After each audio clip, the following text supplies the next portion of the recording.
दोस्तों, सरहद में इतने हमारे जो सैनिक हैं वो शहीद होते हैं, किसके लिए?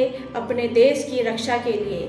आज हम अपने घर में आराम से बैठे हैं, किसके कारण बैठे हैं? उन शहीदों की वजह से बैठे हैं, उन सैनिकों की वजह से बैठे हैं जिन्होंने अपनी जान का बलिदान कर दिया।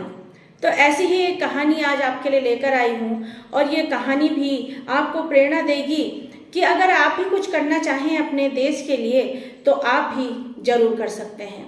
तो दोस्तों, ये कहानी है विवेकानंद जी की। विवेकानंद जी एक दिन जापान जा रहे थे और उस टाइम पे वह फलाहार करते थे। रास्ते में उन्हें कहीं भी फल नहीं मिले तो वह कहने लगे कि ये कैसा देश है, यहाँ पर तो कहीं भी फल नहीं मिलते।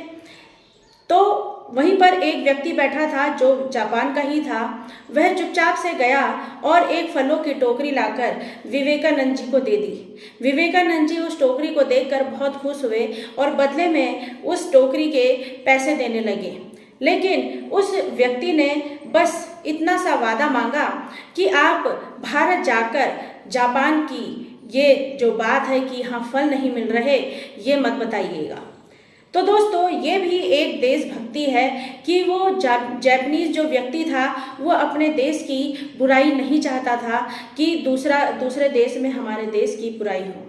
तो दोस्तों, हमारा देश कौन सा कम है? यहाँ गंगा जैसी पवित्र नदी बहती है, नालंदा तक्षशिला जैसे विश्वविद्यालय हैं, यहाँ जो इतना सुंदर ताजमहल है जो दुनिया देखने आती है। तो दोस्तों, आपको क्या करना है?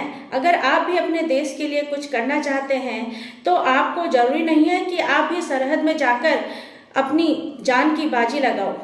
वो तो आप अपने घर पे रहकर, अपने परिवार के साथ रहकर भी अपने देश का गौरव बढ़ा सकते हैं। वो कैसे बढ़ा सकते हैं? अगर आपको भी ऐसा व्यक्ति मिला जो विदेश से आया हो या किसी और जगह से आया हो तो आप उनकी मदद करने में पीछे मत रहिएगा। और जब बदले में वो थैंक यू कहें तो ये कह दीजिएगा, अतिथि देवो भव। तो दोस्तों, इस तरह से हमारे देश की शान हमेशा बढ़ती रहेगी और हमारा देश जो गौरवान्वित महसूस करता है वो भी अपने इन सपूतों को देखकर गौरवान्वित महसूस करेगा। तो जिंदगी में अगर अच्छे काम करने हैं तो शुरुआत हम कहीं से भी कर सकते हैं। बस ज़रूरत है तो अपने दिल में ऐसा जुनून जगाने की कि हम कुछ भी कर सकते हैं अपने देश के लिए, अपने भारत के लिए।